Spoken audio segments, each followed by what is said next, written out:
Hello everyone, welcome to my channel literature study point. This is Shalini Singh. Friend, आज हम करने वाले हैं मेजर लिटरेरी मूवमेंट का रिवीजन। ठीक है, सबसे पहले हम रेनेसा को पढ़ने वाले हैं। रेनेसा क्या होता है? रेनेसा का मीन्स होता है रिवर्थ, ठीक है, यानी कि पुनर्जागरण। It refers specially to the rebirth of learning, यानी कि लर्निंग का rebirth that begins in Florence Italy in the 14th century. कहाँ से स्टार्ट हुआ था? ये स्टार्ट हुआ था फ्लोरेंस शहर से, जो कि इटली में है।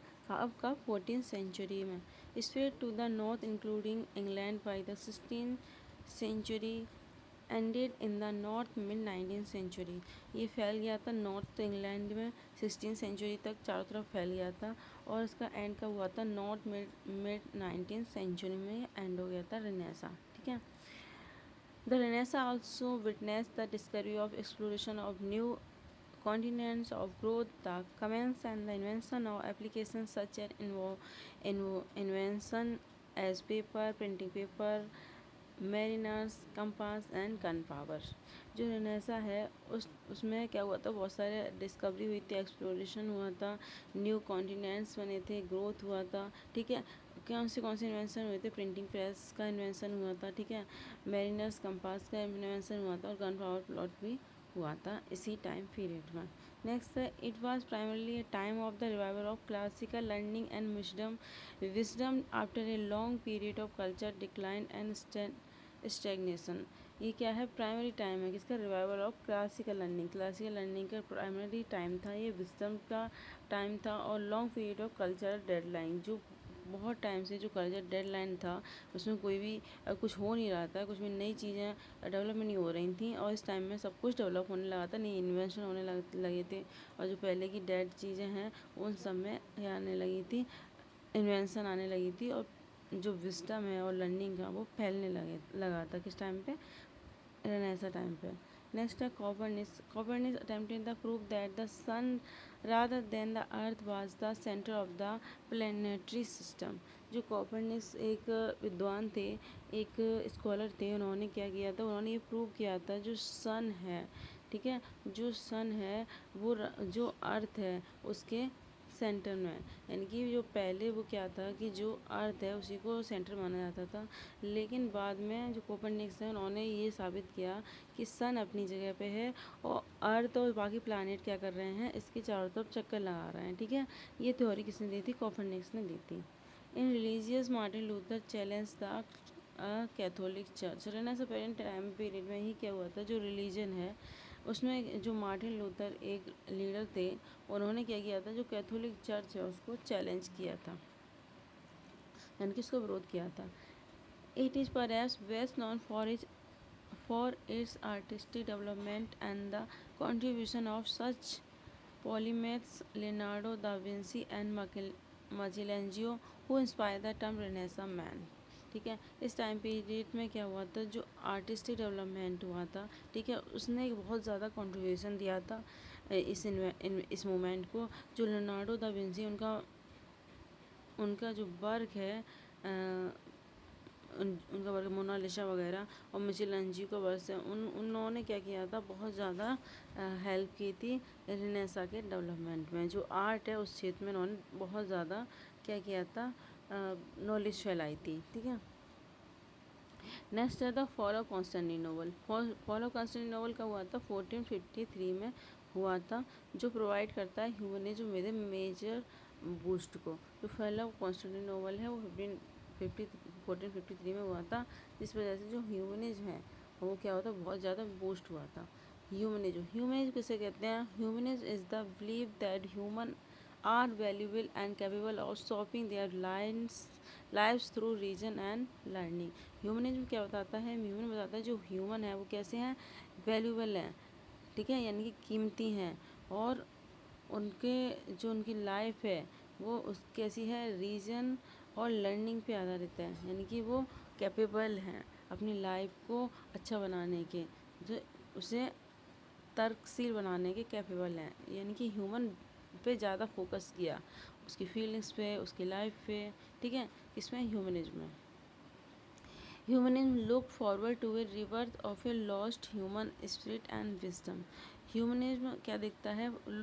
जो रिवर्थ है, ह्यूमन स्पिरिट की और विस्डम की, वो देखता है यानी कि ह्यूमन पे फोकस करता है। जो विजडम और स्पिरिट पे जो क्या हो गई थी, लॉस्ट हो गई थी, उसको क्या बनाना है, आगे बनाना था। किसका मकसद, ह्यूमनिज्म का। नेक्स्ट पॉइंट है the effect of humanism was to help man break free from the mental structures impose by religious orthodoxy.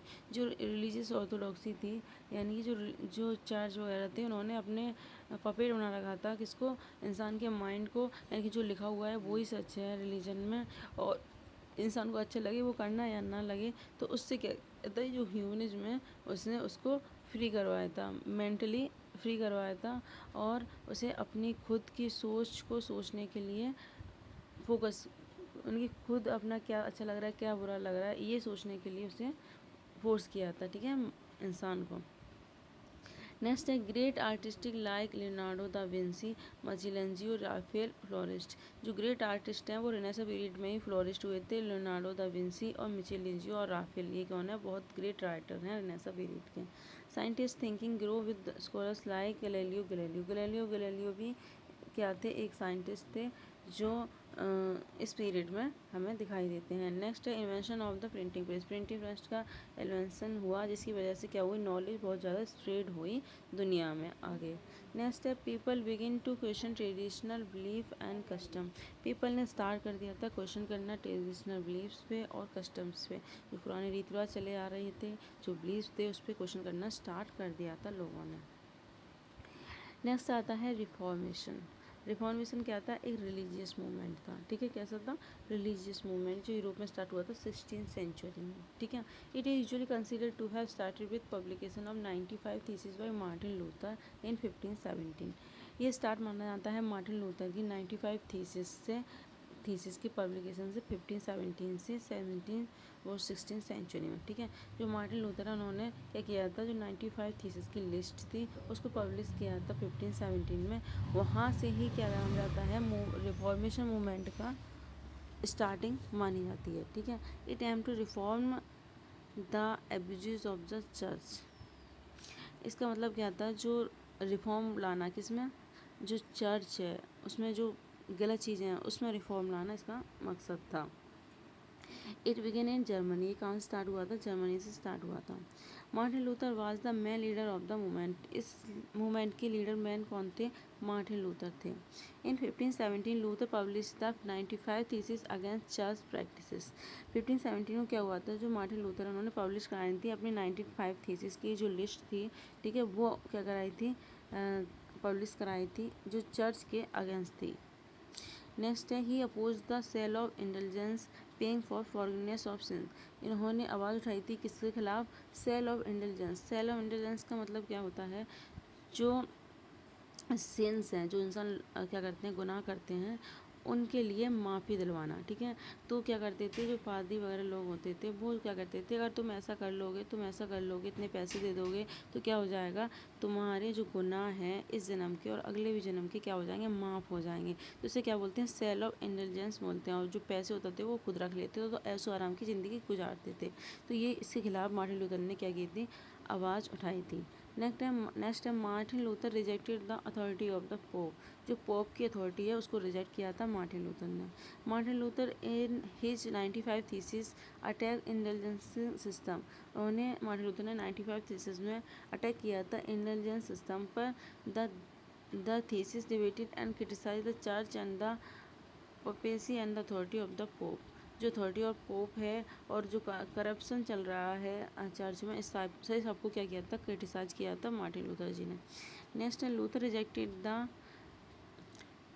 Catholic church doctrine of transubstantialism according to which the bread and wine in holy communion become the actual body and blood of Christ.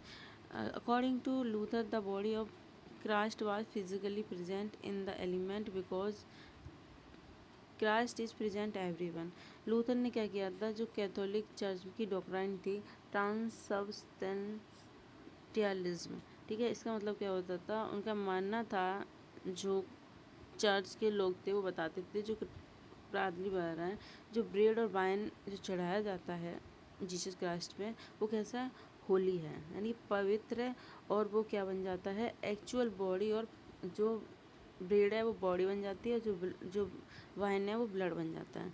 तो Martin Luther ने इसके खिलाफ आवाज़ उठाई थी और क्या कहा था कि जो जीसस क्राइस्ट हैं वो फिजिकली कैसे हैं, प्रेजेंट हैं, और वो क्या कर रहे हैं, हर जगह प्रेजेंट हैं, ठीक है। इनकी वो सब कुछ जानते हैं, सब कुछ देख रहे हैं, और वो हर जगह प्रेजेंट हैं। ये किसने कहा था? मार्टिन लूथर ने कहा था। Next, in England the reformation roots were both political and religious. England the reformation roots were the political religion. England में जो रिफॉर्मेशन हुआ था वो क्या था, पॉलिटिकल भी था और रिलीजियस भी था, ठीक है। Henry eight, incensed by pope elements, refuse to grant humanism of his marriage. जो हेनरी एट है वो भी पॉप का इसलिए विरोध कर रहा था, वो इसलिए विरोध कर रहा था जो कैथोलिक चर्च है, हेनरी एट, क्योंकि वो क्या करना चाहता था, शादी करना चाहता था, क्योंकि जो कैथोलिक चर्च था वो अलाउ नहीं करता था सेकंड मैरिज का। तो इस वजह से हेनरी एट ने क्या किया था, इसका विरोध किया था। Reformation had for reaching effect it had to revision the Christianity into Catholic and Protestant। जो रिफॉर्मेशन जो मूवमेंट था वो क्या था, वो डिवीजन कर रहा था किसको, क्रिश्चियनिटी को, कैथोलिक और प्रोटेस्टेंट में, ठीक है। Increase education and literary, reduce to power of the church and gave more authority to kings. इन्होंने क्या किया था, रिफॉर्मेशन मूवमेंट ने एजुकेशन को बढ़ाया था, ठीक है। जो चर्च की पावर है उसको कम किया था, अथॉरिटीज़ की, और जो किंग्स की अथॉरिटी रहती है उसको ख़त्म किया था किसने, रिफॉर्मेशन मूवमेंट ने। The Reformation movement was a turning point in history that brought major religious, political and social change in Europe। Reformation movement क्या है, एक टर्निंग पॉइंट है हिस्ट्री का जिसकी वजह से रिलीजियस, पॉलिटिकल, सोशल चेंज आए थे यूरोप में। नेक्स्ट टॉपिक हमारा आ जाता है metaphysical poetry. Metaphysical poetry is style of poetry that become popular in 17th century.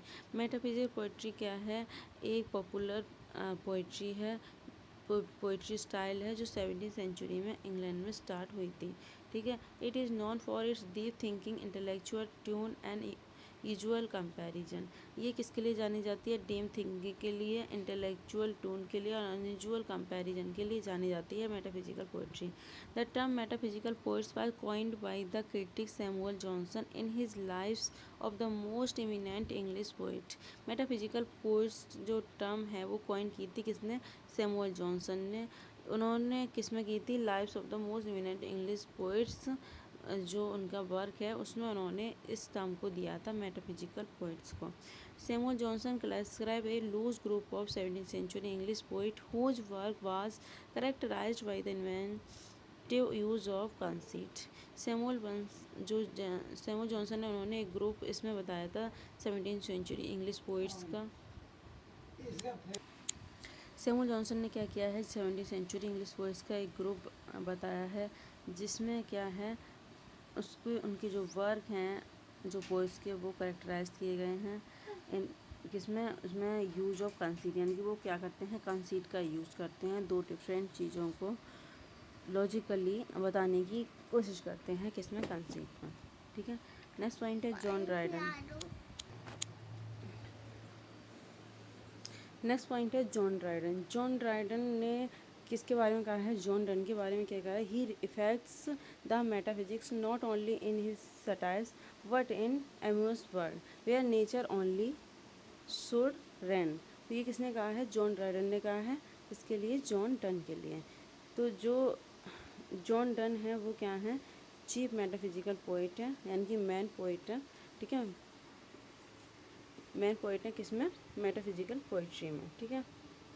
और इसमें और भी बहुत सारे इंक्लूड हैं। जॉन डन पहले नंबर पे आते हैं, इसके बाद Henry Vaughan, Andrew Marvell, John Cleveland, Abraham Cowley, George Herbert और रिचार्ड कैस्यू, ये कहाँ हैं, मेटाफिजिकल पोइट्स हैं। नेक्स्ट आता है classicism. Classicism is the theatre was developed by 17th century French playwright from what they judged to be the rules of Greek classical theatre, including the classical unities of the time, place and action found in the poetics of Aristotle। Classical theatre, classicism क्या है, theatres हैं जहाँ develop हुए थे 17th century के French प्लेराइट्स आए थे यहाँ से, जो जज करते थे रूल्स को, ग्रीक क्लासिकल थिएटर्स को, जो क्लासिकल यूनिटीज हैं, टाइम, प्लेस, एक्शन हैं, उसके बारे में बात करते थे। और पोइटिक्स में अरिस्टोटल्स का नाम है क्लासिसिज्म में, ठीक है। Classicism is architecture development during the Italian Renaissance notable in the writing and design. Classicism क्या है? आर्किटेक्चर डेवलपमेंट है इटालियन रेनेसा टाइम पीरियड में, ठीक है। इसमें क्या था? राइटिंग और डिजाइंस के बारे में बात हो रही थी। Next, writers of this period immensely indebted और फॉलो द फुल फर्थ of the writers of the period of Augustan empire of Rome. जो राइटर्स है इस पीरियड के, वो क्या फॉलो कर रहे थे? जो अगस्तन एम्परर रोम टाइम के पीरियड्स जो राइटर्स थे उनको फॉलो कर रहे थे। कौन? इस टाइम के जो राइटर्स थे। New classicism poetry is type of poetry which follow the pattern of poetry others by a poet of Asian time, Greek and Rome. New classic poetry कैसी टाइप की पोइट्री है? जो फॉलो कर रही थी किसको? एशियन टाइम की Greek Roman poetry को, ठीक है। Reason and logic are more important than emotions of classicism. Writer focus on regional thinking and avoid excessive feelings. जो इस टाइम की क्लासिसिज्म टाइम के राइटर्स थे वो क्या कर रहे थे? रीजन और लॉजिक को इम्पोर्टेंस दे रहे थे, ठीक है। इमोशंस को का क्या कर रहे थे? विरोध कर रहे थे क्लासिसिज्म में। ये राइटर्स रेशनल थिंकिंग पे फोकस कर रहे थे और एक्सेसिव फीलिंग्स को अवॉइड कर रहे थे। Classicism was dominant during the 17th and 18th century. It comes after the renaissance and before romanticism. जो क्लासिसिज्म अब टाइम पीरियड है वो क्या है? 17th सेंचुरी 18th सेंचुरी में डोमिनेट था और ये रेनेसा के बाद और रोमांटिसिज्म से पहले आया था। इसके बाद आता है romanticism. Romanticism was an artistic, literary, musical, intellectual movement that originated in Europe towards the end of the 18th century. Romanticism क्या है? Artistic, literary, musical, intellectual movement है जो ओरिजिनेट हुआ था कब? 18th सेंचुरी के लास्ट में। रोमांटिसिज्म की इंग्लिश लिटरेचर में शुरुआत कहाँ से हुई थी? इसकी शुरुआत हुई थी पब्लिकेशन थे लिरिकल बैलेट के पब्लिकेशन से। जो लिरिकल बैलेट वो किसके थे? विलियम वर्ड्सवर्थ और सैमुअल टेलर कॉलेज के था, ठीक है। ये इसके लिरिकल बैलेट के पब्लिकेशन से 1798 में रोमांटिसिज्म की क्या हुई थी? स्टार्टिंग हुई थी। Wordsworth preface to the second edition 1800 of Lyrical Ballads in which he describe poetry as the spontaneous overflow of powerful feeling. William Wordsworth ने प्रीफेस ऐड किया था 1800 में लिरिकल बैलेट में, जिसमें उन्होंने बताया था जो पोइट्री है वो क्या है? द स्पॉन्टेनियस ओवरफ्लो है और पावरफुल फीलिंग्स का। During the romanticism era there was a natural revolt against the classicism spirit in the 18th century. जो रोमांटिसिज्म एरा है वो क्या है? नेचुरल रिवोल्ट है किसके against? Classicism spirit of the 18th century के जो क्लासिसिज्म स्पिरिट है उसके against. Victor Hugo define at the liberalism in literature. Victor Hugo ने जो पोइट्री है उसको डिफाइन किया है लिबरलिज्म इन लिटरेचर बोला है, ठीक है। Wordsworth was the first of the romantic to discover a new wonder in nature, Coleridge, Byron, Shelley and Keats and love nature and represented her beauty and grandeur from different points of view. William Wordsworth ने first time romanticism को discover किया और new wonder in nature को जो Coleridge, Byron, शैली ये सब क्या है? रोमांटिक पोइट हैं। इन्होंने रिप्रेजेंट किया नेचर को, इसकी ब्यूटी को, इसको डिफाइन किया और पॉइंट ऑफ व्यू दिया कि जो नेचर है वो कैसी है? बहुत खूबसूरत है। इसमें क्या होता है? इमेजिनेशन है, इमेजिनेशन करना चाहिए और अपनी फीलिंग्स को बताना चाहिए। नेचर ही क्या है? ग्रेट टीचर है। ये किसने कहा? वर्ड्सवर्थ ने बोला था। नेक्स्ट पॉइंट आता है pre Raphaelites. Pre Raphaelites brotherhood was a group of English painter, poets and critic. Pre Raphaelite क्या है? एक ब्रदरहुड है किसका? पेंटर्स का, पोइट्स का और क्रिटिक्स का, ठीक है, यानी कि ग्रुप है। It was founded in 1848 by William Holman Hunt. इसको फाउंड किया गया था 1848 में विलियम हॉलमन हंट के द्वारा। इसके मेंबर हैं वो हैं John Everett Millais, Dante Gabriel Rossetti, William Michael Rossetti, James Collinson, Frederic George Stephens and the man Woolner, Thomas Woolner. ये कौन है? Stephen Thomas Woolner. ये सब क्या कौन है? इसके मेंबर हैं किसके? प्री रैफेलाइट पोइट्री के। नेक्स्ट है इस member believe the classical pose and against composition of Raphael, elegant composition of Raphael. इसके मेंबर जो बिलीव करते थे वो क्लासिकल पोजेस को बिलीव करते थे और जो राफेल से पहली कला है उसको क्या करते थे? सपोर्ट करते थे। It begins in England as a reaction against industrialisation and modernize. ये बिगन हुआ था कब? इंग्लैंड में। किसके अगेंस्ट? जो इंडस्ट्रियलाइजेशन है, इंडस्ट्रियलाइजेशन और मॉडर्न लाइफ उसके अगेंस्ट में ये स्टार्ट हुआ था। नेक्स्ट आता है the poet wanted to return to simplicity and beauty and module time. Poets क्या हुए थे, रिटर्न हुए थे किसमें, सिंपलिसिटी में, ब्यूटी में और मीडिएवल टाइम में। ठीक है। It is closely connected with art and painting. ये किससे क्लोज कनेक्टेड थे, ये क्या करते थे, आर्ट और पेंटिंग को बढ़ावा देते थे, यानी कि पेंटिंग के जरिए अपनी बात को कहते थे, आर्ट और पेंटिंग के जरिए। Next poetry is rich in virtual imagery and detailed description. Poetry क्या होती है, विजुअल इमेजिनेशन होती है और डिटेल डिस्क्रिप्शन होता है, इस पर फोकस करते थे। Writers focus on sensual detail पर फोकस करते थे, इमोशंस पर फोकस करते थे, नेचर पर फोकस करते थे। Themes often include love, beauty and romance. इसकी जो थीम होती थी प्री रैफेलाइट पोइट्री की, वो कैसी होती थी, लव, ब्यूटी और रोमांस पे फोकस करने वाली थीम होती थी किसमें, इसमें प्री रैफेलाइट पोइट्री में। तो ये था हमारे literary movement. Thank you so much for watching. मिलते हैं नेक्स्ट वीडियो में, तब तक के लिए बाय।